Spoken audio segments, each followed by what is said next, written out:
voir ce matin les états généraux de l'Église. Les états généraux de l'Église. Quels sont les états généraux de l'Église? Alléluia.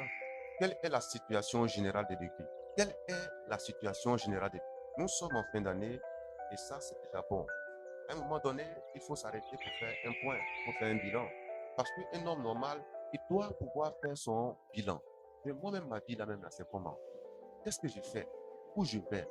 Maintenant, où je vais là, qu'est-ce que j'ai pu faire et qu'est-ce que je n'ai pas pu faire? Et qu'est-ce que je dois améliorer? C'est ça, un homme normal.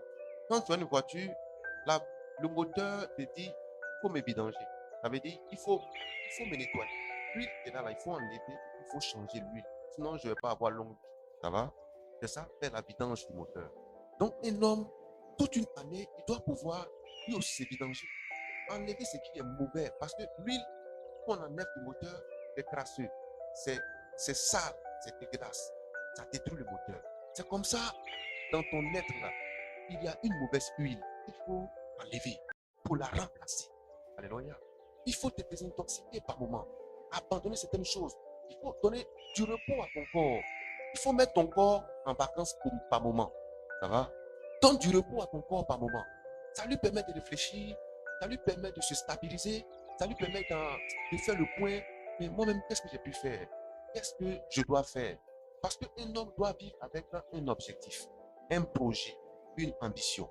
Et c'est en fonction de ça qu'il se juge chaque année. Est-ce que j'ai pu atteindre au moins mes objectifs? Ou à quel pourcentage est-ce que j'ai pu atteindre l'objectif? Si ce n'est pas bon, alors je vais améliorer. C'est comme ça qu'un homme parvient à connaître la croissance. Ça va? Mais si chaque année tu reprends les mêmes choses, vous avez vu, bientôt les maquis, les bars, les maisons, tout sera transformé en un lieu géant de fête. En des lieux géants de fête où il n'y a que la boisson, il n'y a que la musique, il n'y a que la danse, il n'y a que toutes ces choses, les vices et tout ce qui vient avec. Mais on fête lorsqu'on a réussi. Mais les gens vont fêter parce qu'ils ont réussi. Toi aussi, tu vas fêter. Tu vois comment tu es? Alléluia. Tu peux avancer. Tu vas dire non, je suis en vie. Mais si tu as envie que tu n'avances pas, tu es inutile. Ça va? Ne vous découragez pas. Il faut que je vous parle comme ça. Ça va? En tant que votre berger, mon rôle, c'est de vous guider, de vous conduire, de vous montrer la voie juste, la voie droite, de vous aider à avancer, à être fort, à être épanoui. Ne dites pas, il parle dur, mais il faut que ça soit dur pour toi particulièrement pour que tu changes. Ça va? Alléluia. Je peux avancer. Maintenant, si j'ai fait que ça a changé, que ça va maintenant, tu es bien droit. Qui est le premier bénéficiaire? C'est ma maison que tu vas venir payer? C'est ça? L'argent là, tu vas venir me donner. C'est pas toi qui vas t'asseoir pour manger? Et tu vas changer même les repas. Mais et pourtant, pour y arriver, il fallait que je sois dur pour dire fais ça, fais ça, fais ça. Mais c'était pour ton propre bien. Maintenant, tu manges bien. Toi-même, il faut regarder. Ça va, tu te comportes bien, tu te déplaces bien. Au moins, ça a servi à quelque chose. Frère, c'est pas ça? On peut avancer? Alors, il est temps de faire le bilan. N'allez pas vite à la fête. Non, laissez les gens faire les fêtes, préparez les fêtes. Mais vous, avant d'y aller, faites d'abord votre bilan. Faites d'abord votre état. Faites l'état d'abord. Toutes les sociétés ont fait leur état. Le bilan est fait. Alléluia.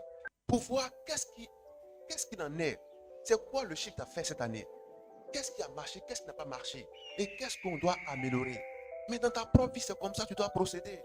Tu es un élève, tu es un travailleur, tu es une femme, tu es un homme, tu es un mari, tu n'as pas de mari, tu es célibataire. Mais pourquoi tu es célibataire jusqu'à maintenant? Pose-toi la question. Ton foyer est bizarre. Mais pourquoi ton foyer est bizarre jusqu'à maintenant? Mais pose-toi la question. Ne dis pas non, je vais faire jeûne et prière. Mais qui vous a dit qu'on fait jeûne et prière à l'aveuglette? On fait jeûne et prière selon un but. Amen. Mais quel est le motif de ton jeûne et de ta prière? C'est quoi l'argument devant Dieu? Tu jeûnes devant Dieu, tu pries devant Dieu, mais c'est pour quel motif tu jeûnes, tu pries? Non, parce que mon mari se comporte mal, mon mari, il ne me regarde pas, mon mari est méchant. Mais pourquoi ton mari est méchant? Maintenant, si tu as découvert pourquoi il est méchant, tu vas faire maintenant le jeûne et la prière. Pour toi-même d'abord te changer, avant de changer ton mari. Alléluia. Parce que pour enlever la paille qui est dans l'œil de l'autre, il faut d'abord enlever la poutre qui est dans ton œil. Matthieu chapitre 4. Ça va? Ça va? Quand Esther devait jeûner, elle et le peuple pour aller voir son roi, qui est son mari. Mais elle n'est pas allée avec un bras de fer voir son mari. Comme c'est mon mari là, je vais faire bras de fer avec lui. Mais elle allait mourir. Elle allait mourir. Mais qu'est-ce qu'elle a fait? Elle s'est humiliée. Le jeûne, c'est l'humiliation. Elle s'est humiliée. Et elle allait voir, pas Dieu, mais son mari. Elle a jeûné pour que Dieu puisse toucher le cœur de son mari. Elle n'a pas jeûné pour que Dieu puisse, elle la bénir, non. Mais pour que Dieu puisse ouvrir une porte dans la demeure de son mari pour qu'elle puisse lui aider. Pour simplement parler à son mari, elle a jeûné. Alléluia. Mais regarde toi-même. Tu regardes ton mari, puis tu parles, tu lances des cassas à ton mari. Alléluia. Mais cette femme-là, elle a jeûné avant de parler à son mari. J'ai dit, elle a jeûné avant de parler à son mari. Ça va? Je peux avancer? Alors, si ton foyer est encore bizarre, mais pose-toi la question. Il y a des femmes qui sont allées de mari en mari, de foyer en foyer. Pourquoi? Parce qu'elles n'ont pas su gérer leur foyer. C'est facile de changer un foyer. Mais qui t'a dit que où tu t'en vas là, ça sera meilleur? Qui te l'a dit? T'a dit que ça sera le meilleur foyer. Il faut arranger ce que tu as là. C'est ça qu'on va dire que c'est bon. Mais quand tu laisses, voilà ailleurs.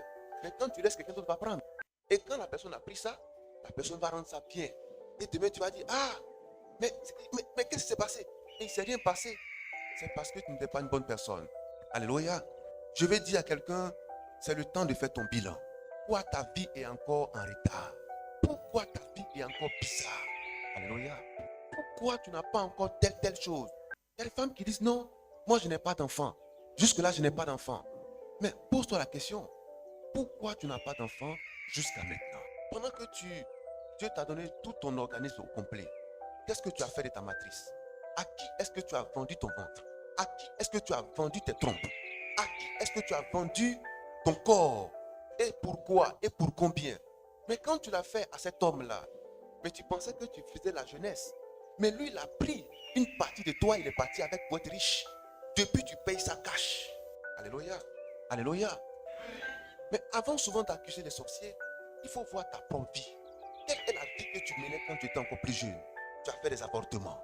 Tu ne pensais pas à demain quand tu faisais l'avortement. C'est ce plan, c'est ce bilan-là qu'il faut faire aujourd'hui. Avant de jeûner, il faut faire d'abord ce bilan-là. Combien d'avortements as-tu fait? Tes 2 avortements? Mais Dieu t'avait destiné à avoir que 2 enfants, c'est fini. C'est fini. Tu as déjà tué les 2. Ils t'attendent là-bas. Alléluia. Parce qu'il y a le livre des souvenirs qui est là. Il y a le livre des souvenirs. Tous les enfants que tu as empêchés de venir là, tu vas les trouver là-bas. Ce sont des esprits. Ça va? C'est ce plan, c'est ce bilan aussi qu'il faut faire. Et c'est quand on a fait tout ce bilan qu'on vient maintenant prier pour dire Seigneur, j'ai vu ça. Mais tant que tu vas occulter ça, tant que tu vas peindre ça en noir, c'est-à-dire que tu ne vas pas chercher à voir ça, tu vas refuser ça toi-même, mais tu vas te mettre en retard sur la tête des hommes. Tu ne peux pas avancer tant que tu n'as pas regardé ça courageusement. Prends ton courage à 2 mains et il faut regarder ça. Et quand tu as regardé, il faut dire à Dieu, Père, vraiment je ne savais pas ce que je faisais. Maintenant là, que je sais que tu es mort pour moi, que ton sang a coulé. Je veux que ce sang-là, qui a coulé là, se souvienne de moi et que maintenant je sois une femme libre. Parce que cela m'empêchait depuis. Je ne savais pas. Mais comme je n'avais pas reconnu, c'était encore là dans ma vie. Maintenant que je reconnais mon tort, Seigneur, je regrette ça. Je veux maintenant avancer. Tu verras comment tu vas avancer. Alléluia. Mais c'est ça, faire son bilan. Pendant que les gens sont en train de s'apprêter à aller faire la fête, pas te précipiter. Il faut aller faire ton bilan. Alléluia. Va faire ton bilan. Va faire ton point. Prends un cahier. Il faut écrire. Il ne faut pas t'en faire. Si tu as fini d'écrire, personne n'en saura rien. Quand tu as fini de faire le travail, tu as écrit. Et puis tu as fait à côté aussi les résolutions. Tu as dit, Seigneur, voilà, vraiment, je regrette. Je veux vraiment changer de vie. Aller de l'avant. Quand tu as fini, il faut brûler. Personne ne verra. Il faut brûler maintenant. Mais au moins tu as écrit. Et tu as lu. Toi-même, tu t'es convaincu de ce que tu as fait. Et tu as parlé à Dieu. Sincèrement. Tu as ouvert ton cœur. Quand tu as fini, il faut brûler. Tu vas voir. Ta vie va pouvoir redécoller. Alléluia. Alléluia. Alléluia. Mais il ne faut pas te lever pour aller dire non. Je vais aller dire à mon ami. Je vais aller dire à mon parent. Je vais aller dire à ma soeur. Comme c'est ma confidente là, je vais lui dire. Mais l'homme là, aujourd'hui c'est ta confidente. Mais il faut attendre 2 ans. Il faut attendre 3 ans. C'est celle qui est ta confidente. C'est celui qui est ton confident qui va aller vendre ton secret. Alléluia. Donc, il faut parler à Dieu. J'ai dit, il faut parler à Dieu. Alléluia. Il faut écrire. Il faut parler à Dieu. Ça va? Si tu es venu dire à Yahweh, Yahweh dit, j'ai compris. Et 2 semaines après, tu vas entendre ça dans la bouche de quelqu'un. Parce qu'il faut faire une bêtise et puis Yahweh va voir, il va dire, bon, toi encore, mais celle-là même là, c'est pas ce qu'elle a fait. Et puis tu as commencé à tout dire. Le lendemain, tout le village est informé. Tout le quartier est informé. Toute la ville est informée. Des fois même, tu ouvres Internet, tu vois que c'est un grand titre. Tu dis, yeah, c'est arrivé là-bas. C'est arrivé là-bas. Je peux avancer. Alléluia. Les états généraux de l'église. L'église, ce n'est pas un bâtiment. L'église, c'est le corps de Christ. L'église, c'est tout le monde. Tous ceux qui adorent Dieu en passant par Jésus-Christ. Parce que plusieurs adorent Dieu sans passer par Jésus-Christ. Ceux-là ne peuvent pas avoir la vie éternelle. Parce que Jésus-Christ a dit, Jean 14, 6, il n'y a seulement qu'un seul chemin. Un seul chemin pour arriver au Père. Il a dit, je suis le chemin, pas les chemins. Je suis la vérité et la vie. Nul ne vient au Père que par moi. Ça va? Ça va? Et la vie éternelle, c'est qu'ils te connaissent, toi, le vrai et réel Dieu, et celui que tu as envoyé, c'est-à-dire Jésus-Christ. Ça va? Jean 17, 1 à 3. Je peux avancer? Il n'y a qu'un seul chemin pour avoir la vie, pas deux chemins. Alors, je parle au corps de Christ. Je parle à tous les adorateurs qui adorent Dieu en esprit et en vérité. En esprit et en vérité. Alléluia. On peut avancer? On peut avancer? Est-ce qu'on est toujours avec moi? Aujourd'hui, demain et la veillée, c'est une lutte avec le sommeil. Une lutte avec la distraction. Il faut que tu sois scotché, connecté. Il faut que tu sois disposé. Parce qu'il y a une grâce pour toi. J'ai dit, il y a une grâce pour toi. Parce que je vais te donner plein d'informations par l'Esprit de Dieu. Et quand tu vas t'en retenir chez toi, il faut les mettre en pratique. Ça va? Parce que tant que tu n'as pas fait ton bilan, ça veut dire que ton activité ne peut pas s'ouvrir pour l'année prochaine. Parce que ce n'est pas encore achevé. Il faut achever d'abord. Quand tu as achevé, tu as fait ton point, l'année maintenant peut s'ouvrir. On va l'ouvrir le dimanche prochain. Mais aujourd'hui, il faut faire le point. Toute la semaine, tu as fait ton bilan. Tu vas parler avec Dieu. Si Dieu t'inspire de prendre des moments, prends des moments. En tout cas, Dieu te dira ce qu'il faut faire. Prends de bonnes résolutions. Mais cette année, beaucoup de choses vont changer. Alléluia. Vous allez voir que celle qui n'enfantait pas va enfanter. Moi, je n'ai pas peur. Parce que mon Dieu m'a dit de ne jamais avoir peur. Il est de lui faire confiance. Si c'est ton pied qui est coupé, mais ça va pousser.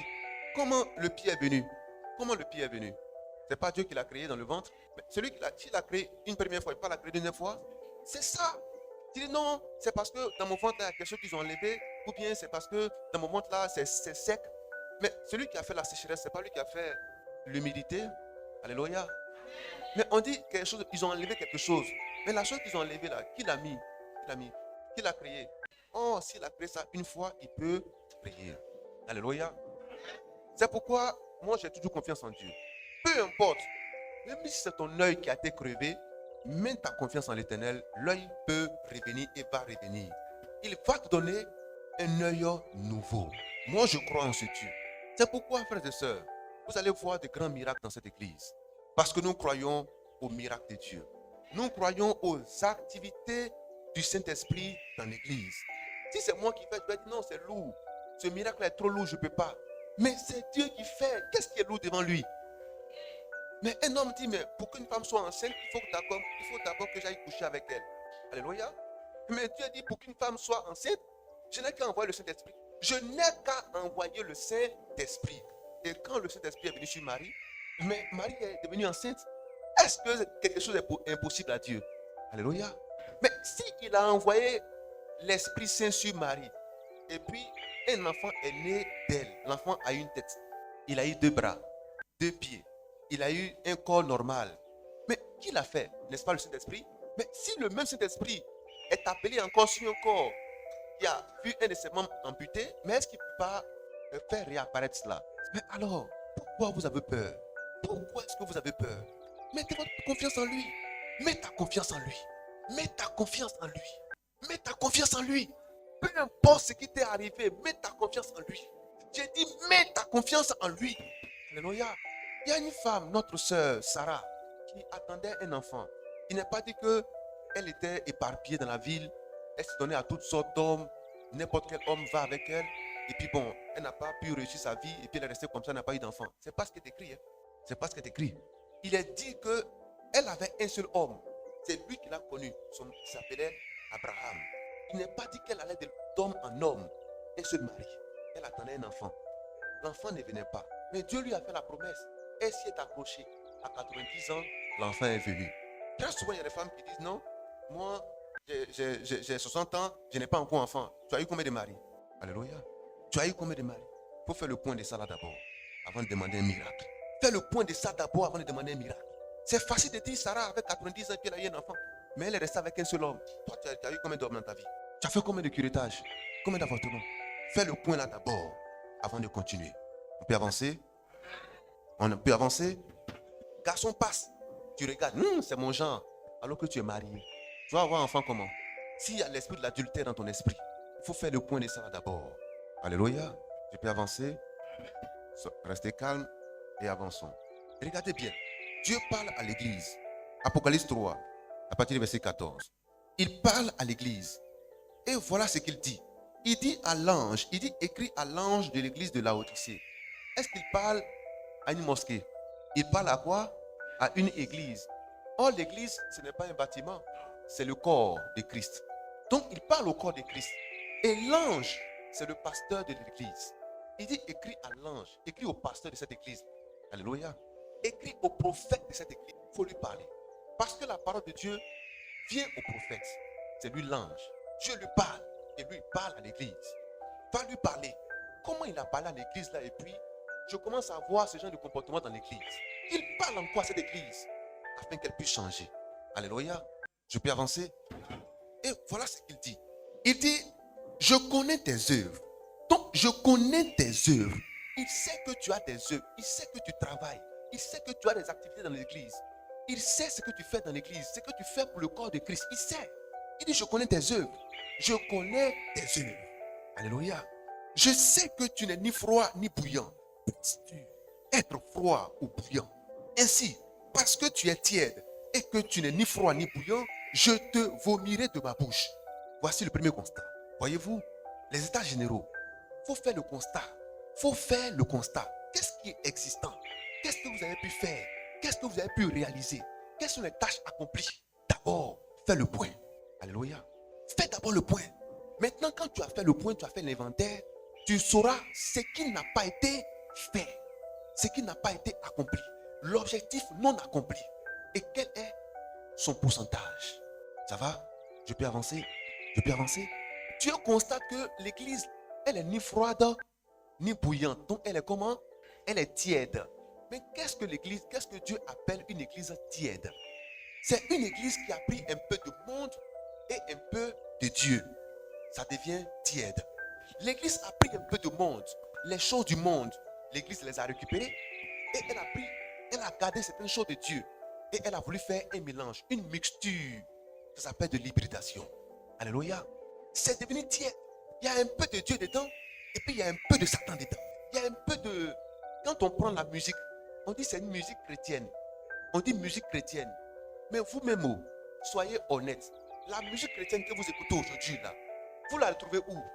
N'est-ce pas dans les bars? Dans les maquis? Voyez-vous, il n'y a plus de frontières entre la musique païenne et la musique de Dieu. Ça veut dire que l'église est devenue tiède. Ça va? Parce que quand on chante Dieu, c'est sacré. Et c'est dans le temple qu'on doit chanter en l'honneur de Dieu. Le temple, c'est le corps de Christ. Ça va?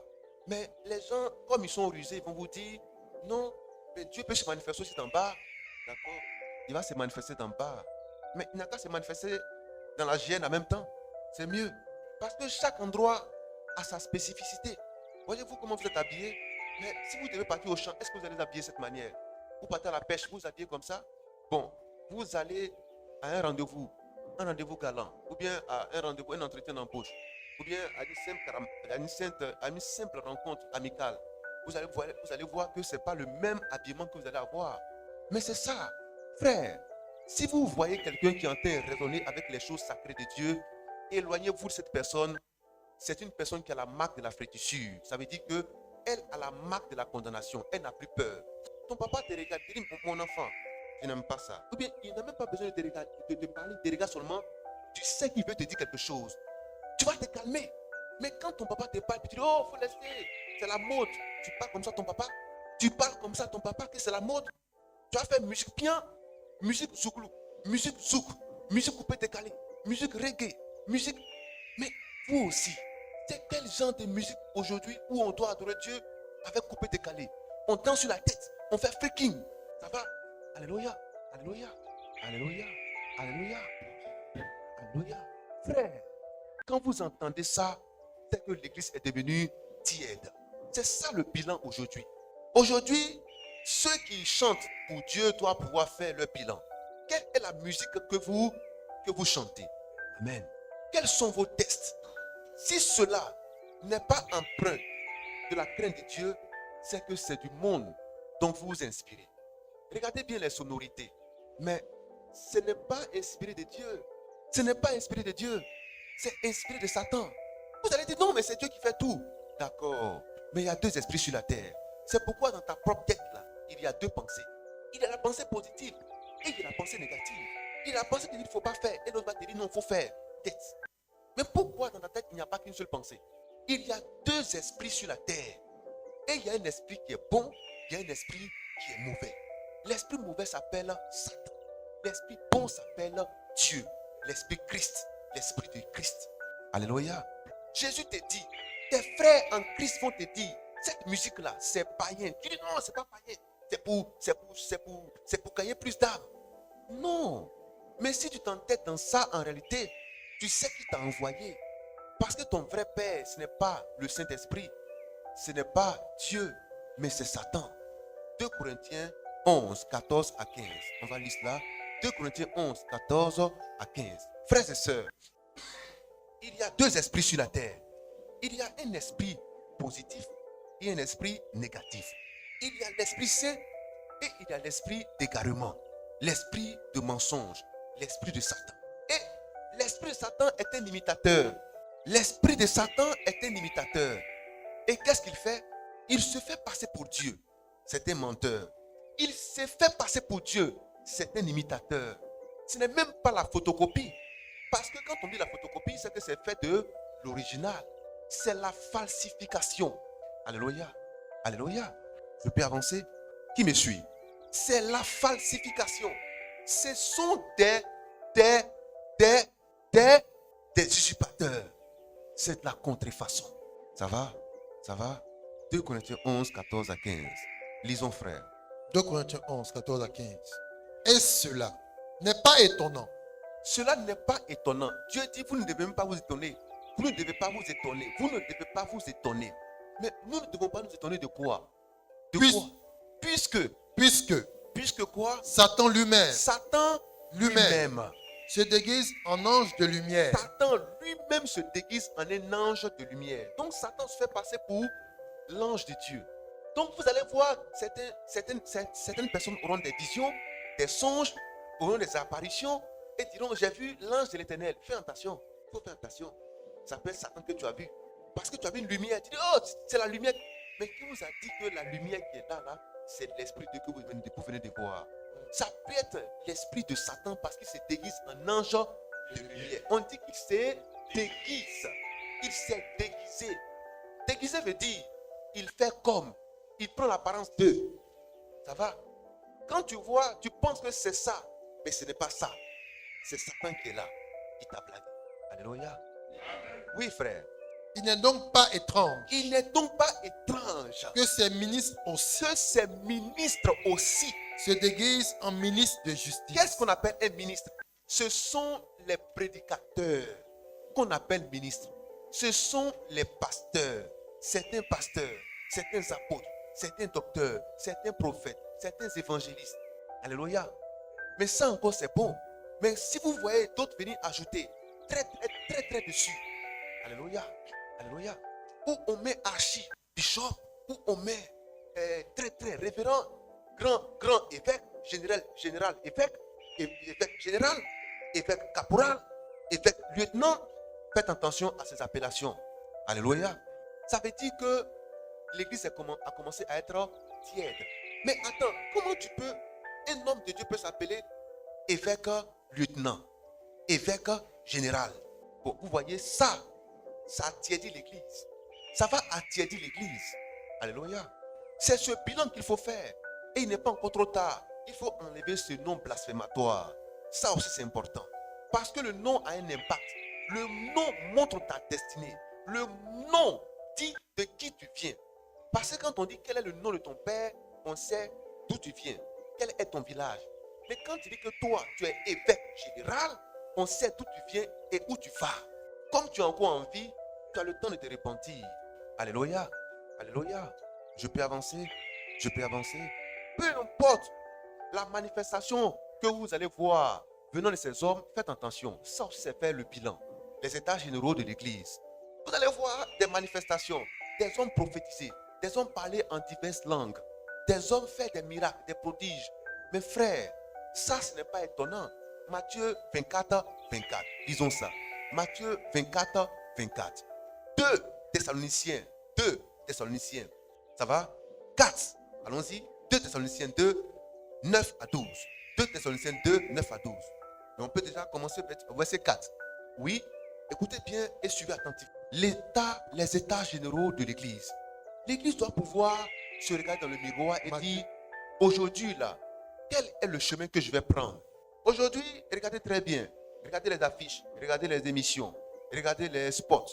Nous sommes en pleine préparation de traverser 24-25, de traverser. Donc, c'est la grande traversée. Toutes les églises aujourd'hui sont en train de préparer la grande traversée, la grande traversée, la grande traversée. Mais vous préparez la grande traversée d'une année à une autre. Mais ça, c'est compliqué, c'est misérable. Parce que la traversée qu'il faut faire, c'est la traversée de ta situation charnelle à ta situation spirituelle. C'est ça la grande traversée que l'on doit pouvoir faire. Mais tu n'es pas encore sauvé. Tu vas aller dans une année supérieure pour aller faire quoi? Cherche d'abord à sauver ton âme dans cette année avant de partir dans l'année prochaine, dans l'année suivante. Tout est fait en grand fanfare. On va faire la grande traversée. On va faire la grande traversée. Mais pour aller faire quoi? Pour aller s'amuser. Depuis des années, les gens font la grande traversée. Qu'est-ce que cela leur a apporté? Combien de conversions cela a-t-il fait? Et qu'est-ce qu'on appelle une conversion? La conversion, c'est quitter l'état charnel pour l'état spirituel. C'est quitter la religion, la dénomination pour le Christ. Pour le Christ. Pas pour une église, mais pour le Christ. Alléluia. Parce que vous n'allez pas quitter une église A pour aller dans une église B pour prétendre être sauvé. Vous n'êtes pas encore sauvé en quittant l'église A pour l'église B. Vous n'êtes sauvé qu'à partir du moment où vous quittez la chair pour aller à l'esprit. Où vous quittez Adam pour aller à Christ. C'est là le salut. Alléluia. Je peux avancer. Tant que vous êtes Adam, vous êtes encore des pécheurs. Mais quittez Adam pour aller à Christ. C'est là se trouve la nouvelle vie. C'est là se trouve la nouvelle naissance. Mais tant que cela n'est pas fait, aucune traversée faite de main d'homme ne viendra à vous sauver, ne viendra à vous faire véritablement vous mettre dans la présence de Dieu pour voir et vivre ses grâces et ses bénédictions. Alléluia. Les traversées que les gens font, mais en grande pompe. Mais c'est pourquoi vous allez réussir. 2025 sera une bonne année pour vous. 2025 sera une année de grâce, de prospérité, de paix, d'abondance, d'enfantement, de longévité, de toutes ces choses. Voilà pourquoi les gens font des traversées. Mais comment on peut aller dans une nouvelle année sans avoir fait son point spirituel? Ce ne sont que les points physiques que les gens font. Mais ça, c'est du domaine des entreprises. Ou bien ces hommes sont-ils devenus des entrepreneurs, des chefs d'entreprise? Alléluia. Je peux avancer. Voilà pourquoi Dieu dit que l'église est devenue tiède. L'église est devenue tiède parce que ça ne chauffe pas le ciel. Ça n'appelle pas les anges de Dieu, mais ça appelle plutôt les démons qui se déguisent en anges de lumière. Ça va? 2 Corinthiens 11, 14 à 15. Vous allez voir cette manifestation. Les gens vont commencer à gesticuler. Ils vont rentrer en transe, faire du communion. Mes frères, ce n'est pas de l'onction qui vient de Dieu. Parce que Dieu ne se met pas dans les choses faites de main d'homme. C'est ça aussi fait le bilan de l'église. Alléluia. L'onction que tu as là, que tu manifestes là, Depuis que tu prophétises là, est-ce que ta vie a changé? Depuis que tu prophétises, est-ce que ta vie a changé? Depuis que tu fréquentes l'église où on fait des prophéties, est-ce que les prophéties ont changé ta vie? Parce que la prophétie qui doit changer ta vie, c'est la prophétie qui doit t'emmener à la repentance et à la conversion. Mais si c'est la prophétie qui doit t'emmener à la prospérité, cela ne vient pas de Dieu. Alléluia. Je peux avancer. Du 1er au 31, on n'a fait que prophétiser sur ta vie. Tu vas réussir, tu auras des enfants, tu vas te marier, tu vas voyager, tu auras de bonnes affaires. Mais ok, est-ce que ça sauve ton âme? Si c'est ça, la prophétie qu'on vous sert dans ces endroits, c'est que ce n'est pas un homme appelé de Dieu qui t'a parlé, mais il est inspiré par l'esprit de Satan. Alléluia. C'est ça aussi faire ton bilan spirituel, pour savoir qui t'a prophétisé et quelle est la qualité des prophéties que tu as entendues depuis le 1er janvier jusqu'au 31 décembre de cette année et de toutes les années que tu as déjà faites. Alléluia. Quelle est la pertinence de ces prophéties? Quelle est la qualité de ces prophéties? Il est temps de faire le bilan. Si ces prophéties n'ont pas emmené le salut dans ton âme, il est temps de te repentir, de te convertir. Convertir veut dire changer. Changer, tu dois commencer par changer ta mentalité. Changer la personne qui te prêche. Changer le lieu où tu écoutes cette parole. C'est ça la conversion. Parce que convertir veut dire on change. On change de situation. Convertir veut dire on change de situation. Si on avait le CFA, qu'on a fait la conversion en euros, on change de pied. Alléluia. Et si on a changé le CFA en euros, ça veut dire qu'on a changé de zone géographique. Parce que tu as fait quoi avec euro en Côte d'Ivoire? Tu as fait quoi avec euro en Côte d'Ivoire? Tu as échangé ça où? Tu as payé ça où? À la boutique? À la boutique du quartier? Dans le supermarché? Tu as payé ça à Jamé au Black? Ou bien tu allais payer tomate avec ça, avec euro? Mais c'est un faux biais. Parce que ça ne répond pas aux normes de l'État. Ça ne répond pas aux normes du pays. Donc tu as un faux biais dans la main. Alléluia. Ce n'est pas la monnaie d'échange. Ce n'est pas la monnaie en vigueur. Tu ne peux pas prendre euro pour aller au marché. Ce n'est pas possible. Donc si tu as euro, ça veut dire que tu as changé de pays. Tu te trouves dans un pays où on utilise l'euro. Donc la conversion implique le changement géographique de lieu de prière. Ça implique celui qui te prêche. Ça va? Parce que celui qui te prêche porte un esprit en lui. L'Écriture vient de le dire. L'Écriture a appelé celui qui prêche l'ange. Or, un ange, c'est un esprit. Donc celui qui te prêche a un esprit en lui. Si ce n'est pas l'esprit de Dieu, c'est l'esprit de Satan. C'est pourquoi chaque église a un esprit. Chaque église a un esprit en fonction de celui qui prêche. Mais si tu es sous cet esprit, tu vas évoluer selon cet esprit. Si cet esprit est destiné à vous emmener à l'abattoir, donc à la GN, vous allez tous partir à la GN.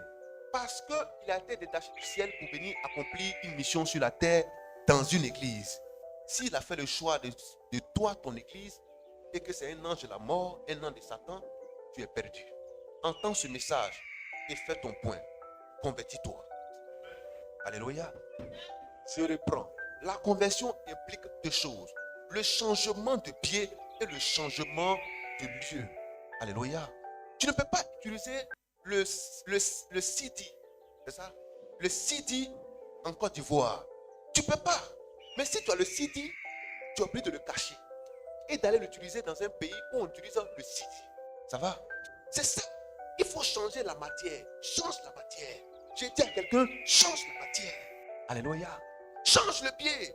Change la monnaie. Or, nous, notre monnaie, c'est la foi. Mais c'est que la foi que tu écoutes dans cet endroit n'est pas une foi qui sauve ton âme.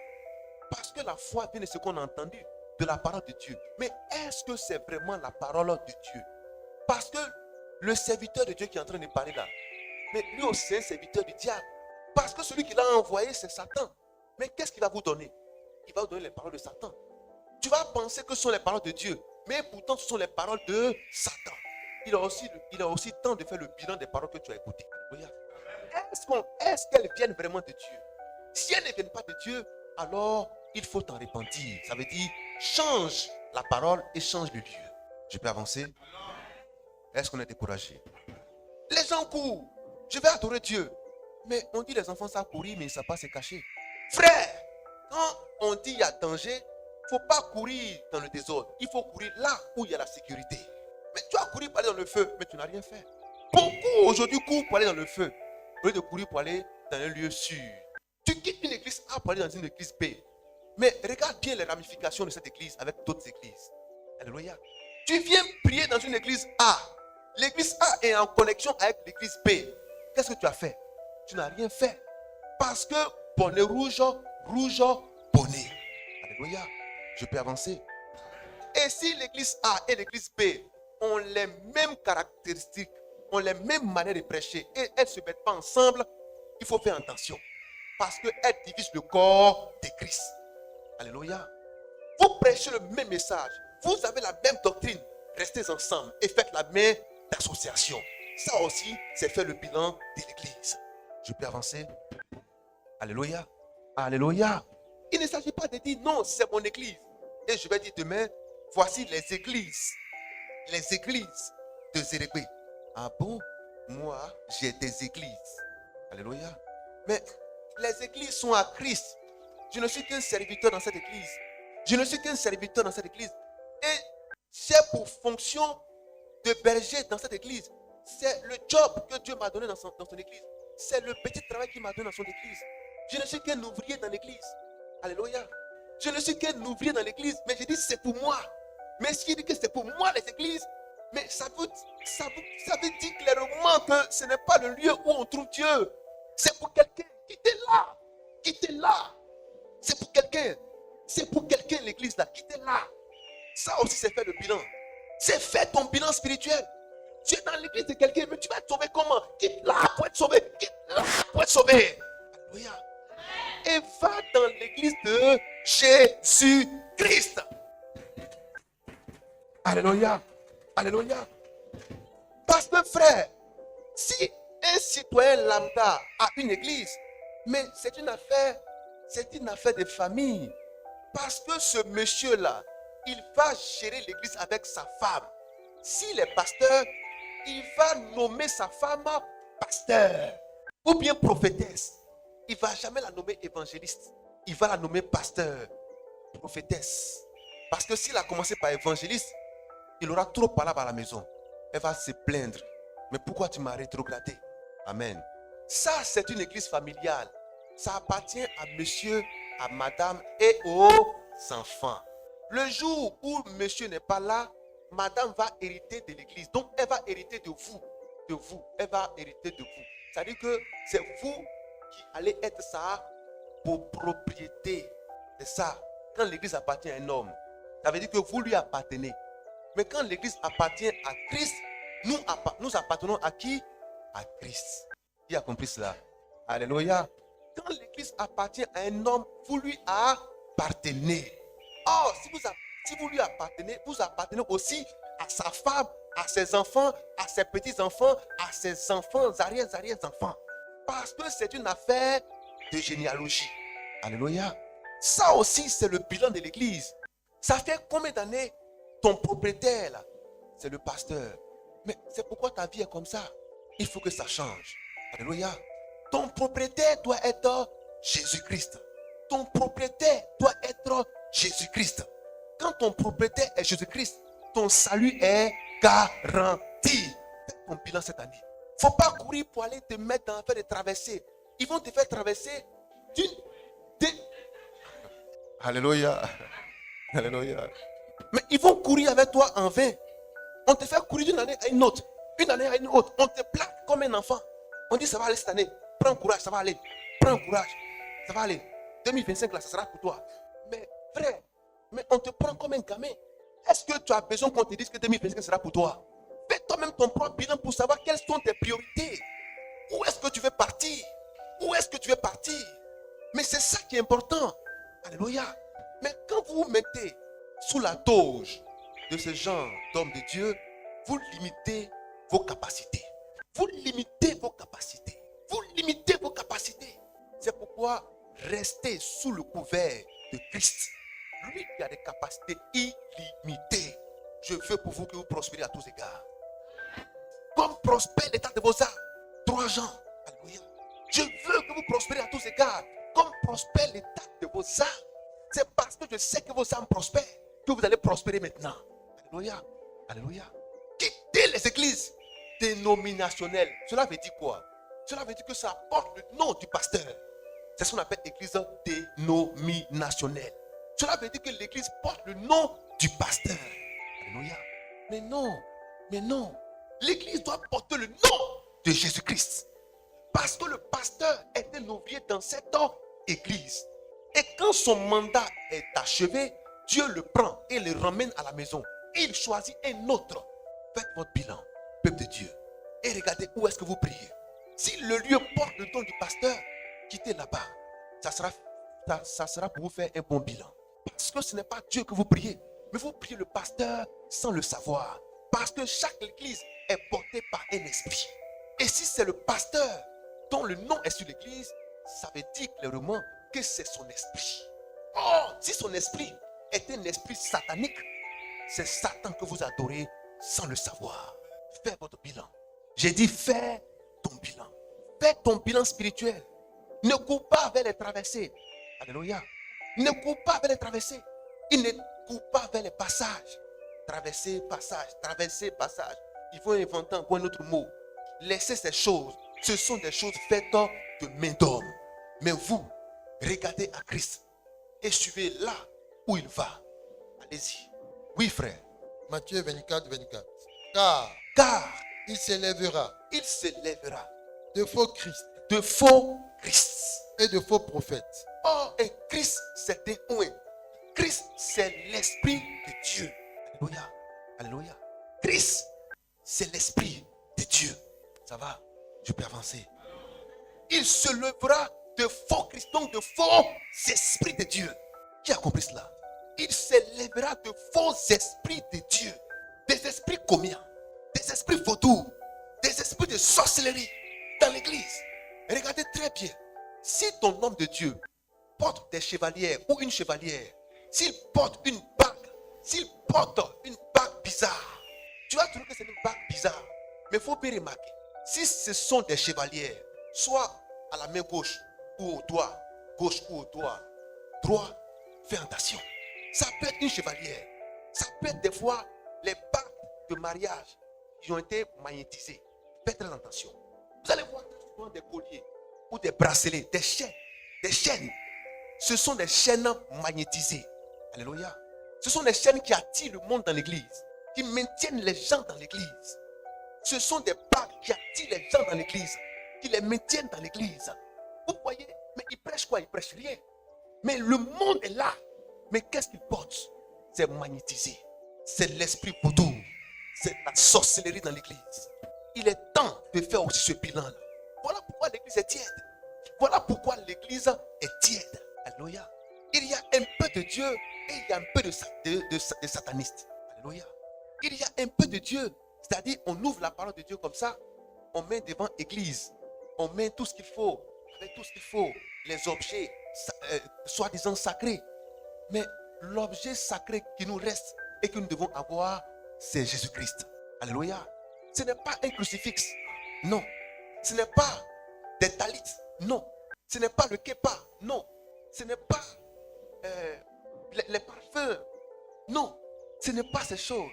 Alléluia. Ce n'est pas le coffre de l'alliance. Non. Parce que Dieu a retranché le coffre de l'alliance dans le ciel pour ne pas que les gens aient ça comme objet de prière.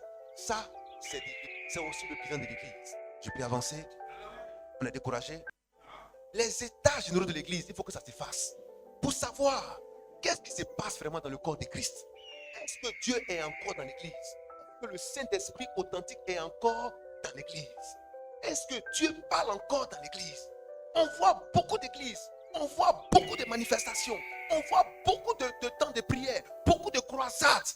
On voit beaucoup d'évangélisation. Avec des mondes, du monde. Mes frères, le monde ne veut pas dire que Christ est là. Le monde ne veut pas dire que Christ est là. Le monde ne veut pas dire que Christ est là. Alléluia. Alléluia. Alléluia. Frère, ne vous laissez pas intimider par le monde. Ne vous laissez pas intimider par le chiffre. Non. Mais regardez, qu'est-ce qui est prêché? Et ce qui est prêché là, est-ce que ça donne la vie éternelle?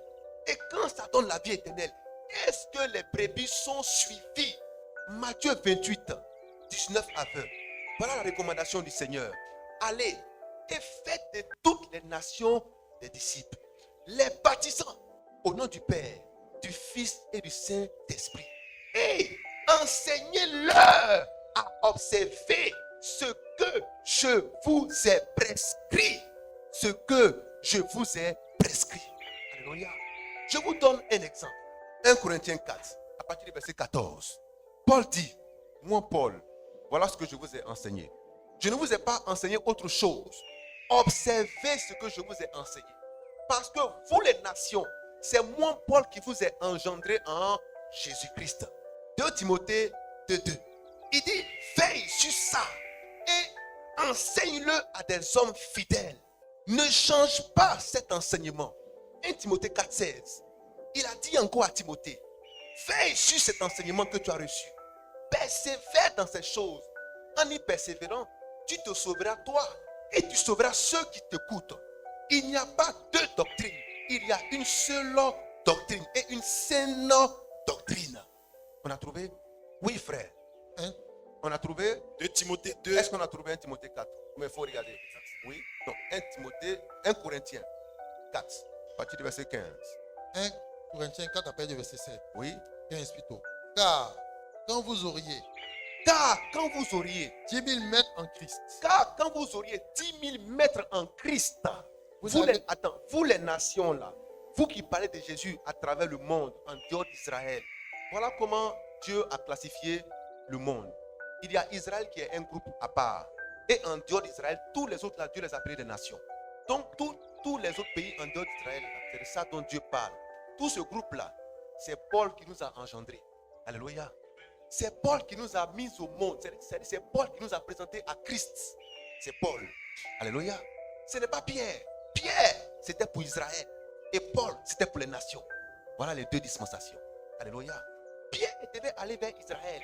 Et Paul devait aller vers les nations. Donc Paul dit, c'est moi qui vous ai apporté la bonne nouvelle à vous les nations. Mais vous faites comme si vous avez 10 000 mètres. Non. Même si vous avez 10 000 mètres. Mais sachez qu'il y a un seul. Et sachez qu'il y a un seul Père. C'est moi qui vous ai mis au monde. Donc, un Père qui met au monde là, il donne son sang. Vous portez mon sang. Donc, vous portez ma vie. Vous portez ma parole. Vous portez l'esprit qui m'anime. Vous n'allez pas faire autre chose. Oui, frère. Car quand vous auriez 10 000 mètres en quand Christ, vous auriez 10 000 mètres, vous n'avez cependant pas plusieurs pères. vous n'avez cependant pas plusieurs pères. Beaucoup disent, c'est mon Père spirituel qui est là. C'est mon Père spirituel qui est là. C'est ce qu'il dit là. C'est ça, moi je suis. Mais si ce que ton Père spirituel dit n'est pas conforme à ce que le Père spirituel que nous avons, qui est Pierre et qui est Paul, alléluia, je peux avancer. Si ce que ton Père spirituel dit n'est pas en conformité avec ce que notre Père spirituel Paul a dit, c'est que ton Père spirituel est un homme qui s'est envoyé lui-même. Il n'est pas aligné sur la saine doctrine que Paul nous a envoyée par le Saint-Esprit. Alléluia. Oui, frère. Car c'est moi qui vous ai engendré en Christ c'est par l'évangile. c'est moi qui vous ai engendré en Christ par l'évangile. C'est moi qui vous ai engendré en Christ, pas en moi, mais en Christ par l'évangile. On va dire non, ça veut dire que si moi, par exemple, j'ai prêché l'évangile à la sœur qui est en face et qu'elle a su, qu'elle a cru, je suis son père. D'accord. Dieu dit d'accord, c'est pas faux. Mais il faut que ça soit aligné à ce que Paul a prêché. Ça va?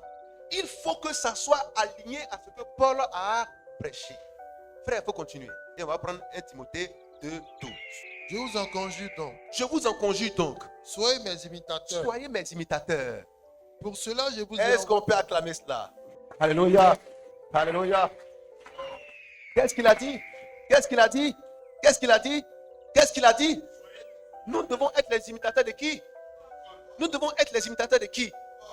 Donc, si moi j'ai engendré Awa parce que je suis son pasteur, alléluia, mais il faut que je l'engendre en Christ, pas en moi.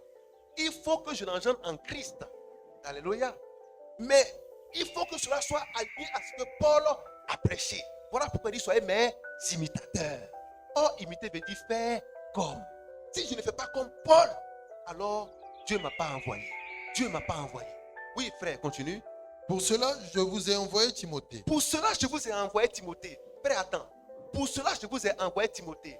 Pour cela, je vous ai envoyé. Timothée, Pour cela, je vous ai envoyé. Pour cela, je vous ai envoyé. Zérégué, Regardons ce qu'il a dit à Timothée. 2 Timothée 2 et 1 Timothée 2, 12. On me suit? Est-ce qu'on peut avancer? Si on aime la parole, disons fortement la parole. C'est ça aussi le bilan de l'Église. Il faut faire les états généraux de l'Église. Oui, frère. 2 Timothée 2:2. Voilà ce que Paul a dit à Timothée. Et ce que tu as entendu de moi, Paul dit à Timothée, ce que tu as entendu de moi.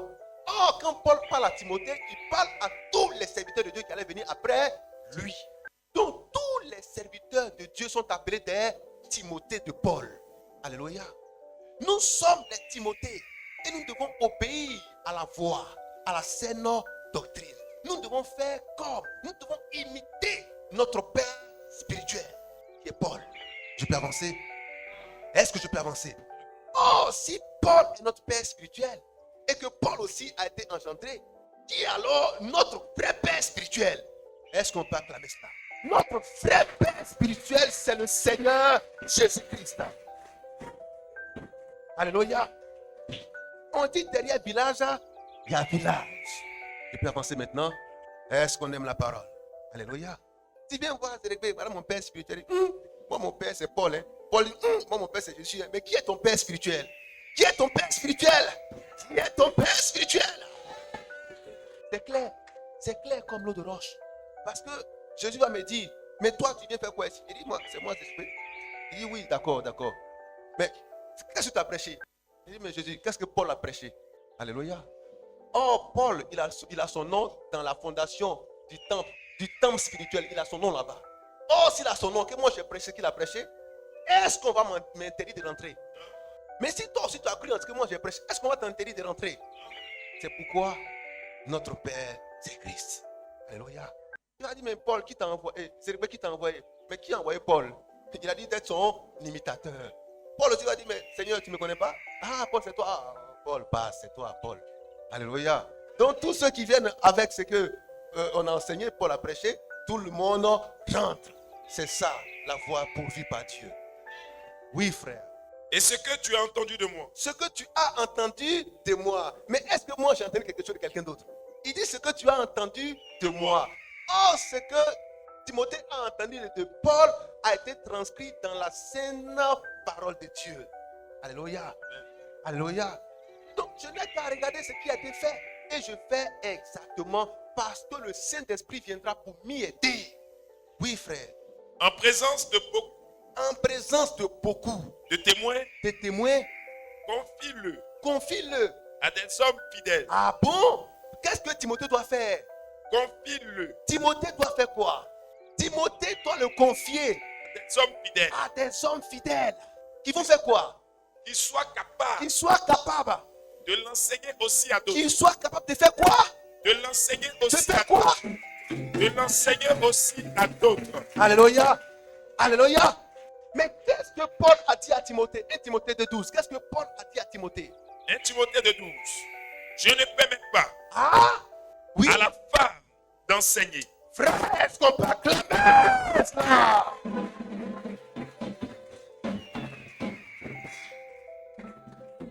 Voilà ce que Paul a dit à Timothée. Et Timothée nous a dit ça pour que nous soyons capables de l'enseigner à plusieurs. Il dit, je ne permets pas à la femme d'enseigner. Oui. Maintenant, si tu fais croisade et qu'il y a des milliards de personnes qui viennent et que tu permets à ta femme d'enseigner, qui t'a inspiré? Alléluia. Qui t'a inspiré? C'est la question que moi je pose. Qui t'a inspiré? C'est pourquoi, peuple de Dieu, il faut que l'Église fasse le bilan. Il faut que l'Église fasse les états généraux. Pour savoir quand il y a foule là, c'est Dieu ou bien ce n'est pas Dieu. Et quels sont les indices qui montrent que ça, ce sont les enfants de Paul. Ce sont les enfants de Paul. Ce sont les Timothées. Alléluia. C'est tout ça qui fait qu'on dit Amen à ça et on ne dit pas Amen à tel autre. L'Église doit pouvoir faire l'état général. Alléluia. L'Église doit pouvoir faire les états généraux. Mais si tu ne fais pas d'état, tu avances comme ça à l'aveuglette. Non, c'est Dieu. Non, c'est Dieu. C'est une musique. Comme c'est une musique chrétienne, je vais écouter. On n'écoute pas toutes sortes de musique chrétienne. Parce qu'aujourd'hui, le diable utilise ces musiques pour vous atteindre. Il faut aussi bloquer ses voix. Alléluia. Alléluia. Le diable utilise toutes sortes de canaux pour vous bloquer. Il faut bloquer ses voies. Il faut résister à toutes ces voies. Alléluia. Je peux avancer. Tu vas dire non, frère. Mais la prospérité, c'est une bonne chose. Mais l'église doit faire attention. Voilà ce que Dieu a dit à l'église de Laodicée. Est-ce qu'on peut dire fortement Laodicée? Il dit à l'église de Laodicée, tu vois, tu es devenu tiède. Ça n'a pas empêché que tu sois riche. Tu es devenu tiède, mais ça ne t'a pas empêché que tu sois riche. Tu penses que tu es habillé, tu es revêtu. Et moi, je te vois malheureux. Je te vois misérable. Je te vois pauvre. Je te vois nu. Tu dis que tu es habillé, mais je te vois nu. Regardez aujourd'hui. Regardez bien les églises aujourd'hui. Regardez bien les femmes qui viennent dans ces églises. Elles sont habillées comment? Elles sont habillées comment? Elles sont habillées comment? Non, frère, elles sont habillées comment? Les femmes aujourd'hui dans les églises sont habillées comment? Les femmes d'aujourd'hui dans les églises sont habillées comment? Mais elles sont habillées de manière dévergondée, de manière légère, avec un esprit de sorcellerie. Alléluia. Alléluia. Mais frère, faites attention, hein. Regardez, quand vous sortez d'ici, regardez les femmes qui vont sortir des églises, vous allez voir. Faites la remarque. Mais c'est comme si elles sortaient d'un bar ou bien partaient à la plage. Tout à l'heure, quand ils descendaient, j'ai vu une qui passe. Mais voilà où sa robe arrive. Et puis son mari est devant, elle est derrière. Attends, ta robe, tu viens à l'église, ça arrive à tes cuisses. Petite robe comme ça, cuisses. Tu vas t'abaisser comment? Pour aller faire offrande si ça tombe. Alléluia. Mais la robe là, c'est tellement moulé que quand elle marche, si tu veux la regarder, tu vas commencer à la convoiter. Parce que tout est dessiné sous sa robe. Mais l'église est devenue un lieu de séduction. C'est devenu un lieu de séduction. Quand les femmes s'habillent aujourd'hui pour venir dans l'église, tu es découragé. Mais c'est quoi? Il n'y a pas de décence. C'est ça l'église qui est devenue tiède. Alléluia. Tu regardes, tu vois, toutes les poitrines sont dehors. Tout est décolleté. C'est moulant. Quand elle passe, mais c'est difficile. Si on doit venir faire offrande, c'est-à-dire que si chaque soeur doit quitter sa rangée pour venir faire offrande, les hommes ont fait ça. Mais chacun va se mirer les yeux parce que c'est provocateur. Quand la soeur passe, elle s'est dit à la maison, aujourd'hui là, c'est que j'ai tué aujourd'hui là. Donc quand elle vient pour tuer. Alléluia. Elle vient pour tuer. Elle va mettre un haut talon. Quand elle marche, elle va faire mouler tout ce qui est sur elle. Mais toi-même tu dis, nous allons les gars. Alléluia. Ça là c'est quoi? Mais ça distrait. Et ça fait que l'église est devenue tiède. C'est pourquoi Jésus-Christ dit, vous voyez, elle dit qu'elle est habillée, mais elle est nue. C'est pas écrit? Frère, lisons. Il dit qu'elle est habillée, mais pourtant elle est nue. Quand une femme passe, comment ça va qu'elle est nue? Ça dépend de ce qu'elle a porté. Quand il y a des femmes qui s'habillent, tu sais qu'elle est nue. Tout est comme ça. C'est dit qu'elle est nue. Tu vois tout sur elle. En haut, tu vois. En bas, tu vois. Derrière, tu vois. Tout est nu. Aujourd'hui, vous allez voir des femmes venir à l'église. Mais vous regardez, pas parce que vous avez envie de... Mais naturellement, vous regardez devant elle. Mais tout son sexe est dessiné. Tout son sexe est dessiné devant. Tu dis, mais c'est quoi ça là? Dans l'église, tu portes habit, ton sexe est dessiné devant. Dans l'église, Dieu dit, elle est nue. Elle est nue. Ça, c'est aussi le bilan de l'église. Les états généraux de l'église. Alléluia. Je peux avancer. Est-ce que je peux avancer? On ne vient pas à l'église pour faire concours de poitrine. Ma poitrine, j'ai la meilleure poitrine de l'église. Mais quand elle passe, elle va remuer sa poitrine. Quand tu vois bouton, tu vois pointe, tu vois tout, tu dis voilà. Bon, ça, on fait ça dans l'église aussi. Est-ce qu'on peut faire ça dans l'église aussi? Ça aussi, ce sont les états généraux de l'église. Parce que quand ces choses sont manifestées dans l'église, mais qui va être concentré à recevoir le Saint-Esprit? Qui est fou? C'est qu'on est en train de voir ici, la Saint-Esprit ne peut pas faire ça. Ça dépasse le Saint-Esprit. Ça dépasse le Saint-Esprit, c'est qu'on est en train de voir. Alléluia. Oh, pour être concentré, pour recevoir le Saint-Esprit, il faut être disposé. Mais il y a une distraction dans l'église. L'église est distraite. À gauche, distraction. À droite, distraction. C'est ici, nos soeurs, quand elles s'habillent, elles savent que c'est un peu bizarre. Elles prennent des pailles pour mettre devant. Pour ouvrir leurs genoux. Mais dans ces endroits, faites la remarque, c'est bien ouvert. Mon frère, on ne t'a pas dit regarder, mais tu as regardé. En haut comme en bas, tout est clair. Mais c'est quel Saint-Esprit qui va te prendre là-bas? Maintenant, si tu vois quelqu'un en onction, c'est que ce n'est pas vrai, ce n'est pas onction. Il fait exprès, il veut voir clair dedans. C'est ça la vérité. Alléluia. Je peux avancer? Frère, c'est ça la vérité. C'est ça la vérité. Parce que c'est l'esprit d'égarement, c'est l'esprit de distraction. C'est ça aussi les états généraux de l'église. Quand tous ces différents points sont faits, en ce moment on sait où est-ce qu'on prie et quel est le Dieu qu'on prie. Alléluia. Pourquoi ta vie est bloquée depuis? Pourquoi depuis là tu ne connais pas encore Dieu? Pourquoi ta vie ne porte pas de bons fruits? Pourquoi tu es aussi colérique? Tu es aussi méchante, mauvais? Pourquoi tu es aussi adultère, aussi mondain? C'est parce que l'endroit où tu pries n'est pas un lieu de conversion. C'est un lieu de prospérité. Ce n'est pas un lieu de conversion. Alléluia. Voilà pourquoi il dit, tu es aveugle, tu es misérable, tu es nu. Tu penses que tu es habillé, mais tu es nu. Tu es nu. L'église est nue. Pourquoi? Parce qu'elle ne s'habille pas. Regardez les hommes aujourd'hui, ils ne s'habillent pas. Les femmes ne s'habillent pas. Tout est nu. La mode aujourd'hui, quand les hommes viennent à l'église, des fois, même aujourd'hui de façon courante, la chemise là, tous les boutons sont enlevés. Je vous dis que ça se passe aujourd'hui dans l'église. Le monsieur vient à l'église, toute sa poitrine, les boutons sont enlevés. Boutons devant là, tout enlevé. On doit voir sa poitrine, les poils de sa poitrine. Alléluia. Alléluia. Mais ça, c'est l'église qui est devenue tiède. Ça, c'est l'église qui est devenue tiède. Les états généraux de l'église. Ça doit changer. Nous voulons voir le Saint-Esprit venir dans l'église et activer l'église, la mener dans une manifestation surnaturelle. Mais commençons par fermer nos poitrines. Commençons par couvrir nos cuisses. Commençons par nous habiller décemment pour que nous puissions rentrer dans une nouvelle année où nous voyons Dieu se manifester pleinement en nous. Alléluia. Alléluia. Alléluia. Aujourd'hui, tu viens dans l'église, tu vois les hommes tatoués, les femmes tatouées. Tu as dit, mais il y a longtemps tu tatouais bien, c'est maintenant. Je dis, non, c'est maintenant, ça me plaît, je vais faire tatouage. Toi, tu es baptisé. Et puis tu vas te faire tatouer. Tatouer le nez, tatouer l'oreille, tatouer la poitrine, tatouer le poignet, le doigt, l'endroit où c'est visible. Tatouer ton dos. Parce que tu sais ce que tu portes comme robe pour venir à l'église. On n'a qu'à voir dans ton dos que tu es tatoué. Ça, dans l'église. Mais c'est quel Saint-Esprit qui va se manifester? Mais c'est un lieu de distraction. Vous voulez voir le Saint-Esprit travailler? Nous voulons voir le réveil spirituel à l'ancienne. Mais cela doit changer. Cela doit changer. Parce que Dieu est saint. Alléluia. Dieu est saint. Et nous devons être saints. Dieu est saint. Et nous devons être saints. Nous devons être saints. Un esprit saint dans un corps saint. Alléluia.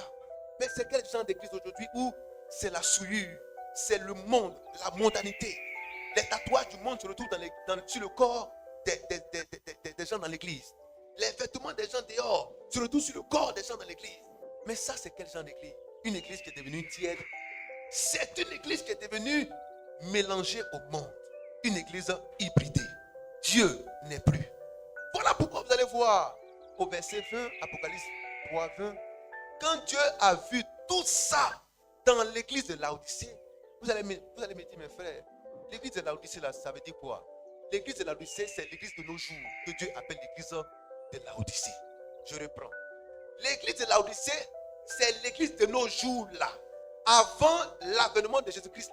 L'église avant l'avènement de Jésus-Christ s'appelle l'église de Laodicée. L'église avant, Jésus revient bientôt pour nous prendre là. C'est ce qu'on appelle l'église de Laodicée. Qui a compris cela? Alléluia. C'est cette église qui se comporte comme ça. Mais Jésus dit, regardez, je suis dehors. Apocalypse 3, 20. En cette génération, en cette époque, en cette heure où on parle d'église, Jésus n'est plus dans l'église. Il est dehors. Apocalypse 3, 20. Et il frappe à la porte. Il veut entrer. Les gens ne veulent pas. Il dit, c'est moi Jésus, je veux rentrer. Oh, Jésus, c'est la parole faite chair. Jésus, c'est la parole de Dieu. Donc quand la parole veut rentrer, il dit non, reste dehors. La parole dit, je ne permets pas à la femme d'enseigner. Il ferme la porte. Faut partir là-bas. Nous sommes dans un monde d'émancipation. Toi, tu viens dire que la femme ne doit pas prêcher. Tu as vu ça où? Dieu n'a-t-il pas dit qu'il a répandu son esprit toute chair? Et c'est le même qui dit, c'est moi qui suis votre Père. Vous n'en avez pas plusieurs. C'est moi qui vous ai engendré en Christ. Ce que je vous ai prêché là, prêchez-le à tous les autres. Ne changez pas. N'ajoutez rien. Ne retranchez rien. C'est ce Jésus-Christ qui vient faire pour faire le point avec l'église. Mais comme il a vu que tout est mélangé dans l'église et que chacun fait ce qu'il a envie de faire, les gens se mettent nus et ils s'accrochent à leur prospérité, à leur richesse. C'est écrit. Tu dis que tu t'es enrichi. Tu dis que tu t'es enrichi. Tu dis que tu t'es enrichi. et pourtant tu es pauvre. Regardez aujourd'hui, quelle est la doctrine des églises aujourd'hui? C'est la richesse. C'est la richesse aujourd'hui qui est la doctrine des églises aujourd'hui. La richesse, l'argent, l'argent, l'argent, voiture, pling pling, habillement, l'argent, pling pling, pling pling. Aller faire des vacances ici et là, montrer son opulence, sa prospérité, montrer son niveau de vie qui a changé. On était pauvres hier, on était minces, on était maigrelet, on était misérables. Mais aujourd'hui, voilà ce que tu as fait de moi. Je suis devenu un homme important. Regardez comment je suis bon, je suis bien aujourd'hui. Ma femme et moi. Mais ça, c'est de la mesquinerie. Ça, c'est le point de l'équipe. Alléluia. Alléluia. Le vrai témoignage, quelles sont les âmes qui sont sauvées sous ton ministère? Est-ce que les âmes sont vraiment sauvées sous ton ministère? Alléluia. Je peux avancer. Ce n'est pas venir faire étalage de ses biens à l'église. Non. Le pasteur a 10 voitures. Et la voiture la plus chère. Il vit dans le quartier le plus huppé du pays. Non. Mais ça, c'est vanité, vanité. Luc chapitre 12. Luc chapitre 12, 16 à 21. Voici un homme dont les terres avaient produit. Alléluia. Et il a commencé à se réjouir. Il dit, mais les greniers que j'ai là sont petits. Je vais les casser pour en construire de plus grands. Alléluia. Alléluia. Et c'est ce qu'il a fait. Parce que ses terres avaient produit abondamment. Il était devenu riche. Richissime. Il a fait casser les petits greniers et il a construit de plus grands. Et il a dit, mon âme, tu peux maintenant te reposer. Tu as de l'argent devant toi. Tu as de bons jours devant toi. Il a commencé à se réjouir, à prendre sa retraite et à vivre une vie pénale, une vie normale, parce qu'il avait l'argent. Aujourd'hui, quand les gens ont l'argent, ils pensent que tout est assuré. Leur avenir est assuré, ils ont des biens, ils ont ceci, cela, ils peuvent se déplacer, ils peuvent s'habiller, ils peuvent vivre normalement, manger correctement. Mais c'est ce que cet homme voulait faire. Il dit maintenant que j'ai de l'argent, que ça va chez moi, je peux maintenant vraiment vivre ma vie pénale, sans problème. Et voilà la réponse de Dieu. Dieu lui est apparu pour lui dire, homme insensé. Dieu lui est apparu pour lui dire, homme insensé. Si pour toi, le but de ta vie, c'est de venir à l'église pour être riche, Dieu t'appelle homme insensé. Alléluia. Si pour toi, ton objectif c'est de devenir riche et puis t'arrêter là, Dieu t'appelle homme insensé. Si pour toi, ce sont des prophéties pour que tu sois riche, Dieu t'appelle homme insensé. Alléluia. Alléluia. Parce que tu ne sais pas que la richesse est au service de Dieu. Mais comment savoir que ta richesse sera au service de Dieu? Ça va dépendre de la manière dont tu t'adresses aux gens. Comment tu leur parles? Comment tu les aides? Quand tu les aides en parlant beaucoup derrière, ta richesse n'est pas faite pour aider. Ta richesse n'est pas faite pour être au service de Dieu. Alléluia. Quand tu aides, quand tu apportes ton aide, et puis par derrière, mais c'est la fanfaronnade. C'est la fanfaronnade. C'est qu'en réalité, ce n'est pas pour Dieu que tu travailles.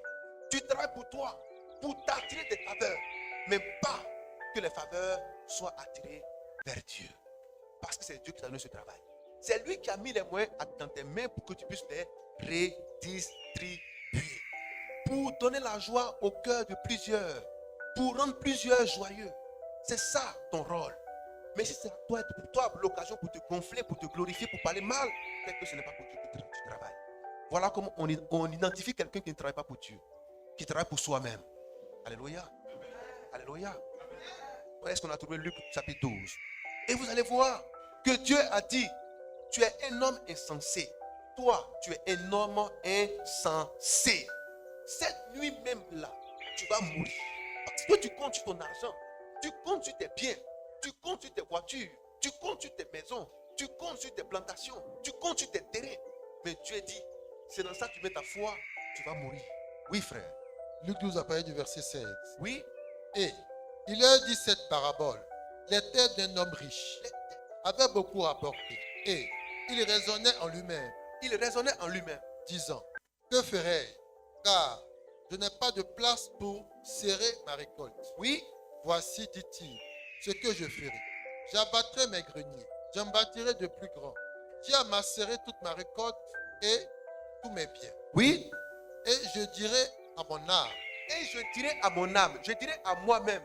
Je dirai à moi-même. Beaucoup se parlent à soi-même en disant, ah maintenant ça va chez moi. Ah, Dieu m'a fait grâce. Ça va chez moi maintenant. Je peux dormir tranquille. Je vis tranquille. Je mange tranquille. Je paie ce que je peux. Ça va chez moi. Beaucoup se parlent. Se parlent à soi-même. Ça va chez moi. Ça va chez moi. C'est ce qu'il est en train de dire. Oui. Mon âme. Mon âme. Tu as beaucoup de biens. Tu as beaucoup de biens. Tu as En des réserve. maisons. Tu as des voitures. Tu as des terrains. Tu as de l'argent en banque. Maintenant ça va. En réserve pour plusieurs années. Vous avez vu? J'ai de l'argent en réserve pour plusieurs années. Repose-toi. Repose-toi. Mange. Mange bien. Bois. Bois bien. Et réjouis-toi. Faut te réjouir. Plus de problème. No stress. Mais Mais Dieu lui dit, Dieu lui dit. insensé. Dieu lui dit quoi? Insensé. Dieu lui dit quoi? Insensé. Dieu lui dit quoi? Insensé. Ça veut dire que tu ne sais pas pourquoi Dieu t'a donné l'argent. C'est ça on dit insensé. Tu ne sais pas pourquoi Dieu t'a donné l'argent. C'est pourquoi tu te comportes comme ça. Oui? Car plutôt, cette nuit même, Cette nuit même. ton âme te sera redemandée. Des fois tu as dit non, c'est un sorcier qui est en train de te tuer. Mais c'est ton comportement qui est en train de te tuer. Alléluia. Alléluia. Ce n'est pas sorcier, c'est ton comportement. C'est ton arrogance qui est en train de te tuer. C'est ta vanité qui est en train de te tuer. Non, moi. C'est ça qui est en train de te tuer. Alléluia. Oui, frère. Et ce Et- que tu as préparé, Ce que tu as préparé là, pour qui cela sera-t-il? Ah bon? Donc tout ce que tu as préparé là, ce que tu as fait, ça sera pour qui alors? Parce que tu comptais sur ça. Maintenant qu'il t'a enlevé le souffle là, ça sera pour qui maintenant? Voilà la question qu'il pose. Alléluia. Il en est Frère ainsi. Brice, ça sera pour qui? Il dit non, moi. Ça sera pour qui? Ancien Torah, ça sera pour qui? Ça sera pour qui? Tout l'argent qui est derrière, ça sera pour qui? Les maisons, ça sera pour qui? Les voitures, ça sera pour qui? Il pose la question à chacun de nous, ça sera pour qui? Il nous pose la question, qui va prendre? Parce que toi, tu t'es battu pour ça. Tu t'es battu pour ça, toute ta vie, tu t'es battu. Maintenant, tu n'avais pas compté qu'il allait te prendre. Le jour où tu penses que tu arrives, c'est là qu'il te prend maintenant. Parce que le monsieur maintenant voulait se réjouir pour dire, maintenant ça va. Je suis arrivé. Ah, vraiment, merci Seigneur. Et c'est le jour où il a dit ça. Dieu lui est apparu pour dire, tu vois, insensé veut dire que tu es bête. Aujourd'hui même, je vais te prendre. Pleure ne peut pas enlever ça. Viens à la maison. Le temps où tu as pleuré, tu es déjà parti. La goutte d'âme là, tu as fait ça là-bas. Ça ne va pas tomber sur la terre ici. Alléluia. Parce que Dieu est souverain. Il fait ce qu'il veut comme il veut. C'est lui qui fait toutes choses. Alléluia. Un homme comme ça, il priait Dieu pour être riche. Seigneur, si je suis riche là, je vais aider les gens. Mais il est une fois devenu riche, regarde son comportement. Tu dis, toi, tu vas monter. Ce que tu as fait, l'argent là, tu vas voir qui va prendre. Oui, frère. Il en est ainsi Il en est ainsi. de celui qui amasse des trésors pour lui-même Il en est ainsi de celui qui amasse des trésors pour lui-même et qui n'est pas riche pour Dieu. et qui n'est pas riche pour Dieu. Amen. En réalité, on est riche pour qui? C'est ça aussi les états généraux de l'église. Dieu dit soyons prospères à tous égards. Mais ce n'est pas pour que tu écrases les autres. Ce n'est pas pour que tu parles mal aux gens. Tu insultes les gens, tu les piétines, tu les écrases. Parce que c'est toi. Mais quand tu fais ça, Dieu te regarde et dit tu es insensé. Parce que tu ne sais pas que c'est pour moi que tu travailles. Alléluia. Maintenant, pour te montrer que c'est pour moi que tu travailles là, il faut prendre ta retraite. Il faut monter. C'est pas fini. Quand une entreprise te met en retraite, elle dit qu'il faut quitter sa société de façon polie. Maintenant, comme tu travailles pour Dieu, il va te montrer que c'est lui qui est ton employeur. Il dit, bon, ok, tu as bien travaillé, tu as eu beaucoup d'argent. Bon, il faut maintenant monter. Seigneur, et moi, j'aime. Mais qui t'a dit que c'est pour toi que tu as travaillé? Allez, monte. C'est fini. Tu peux même pas avoir le temps de pleurer. La goutte qui va descendre de tes yeux va pas tomber sur la terre. Ça va aller au ciel là-bas en même temps. L'ange va dire non, goutte, tu tombes pas sur la terre. Il attrape. Il dit allons-y ensemble. Toi, goutte, allez. Allons-y. Tu as trop tué pour faire.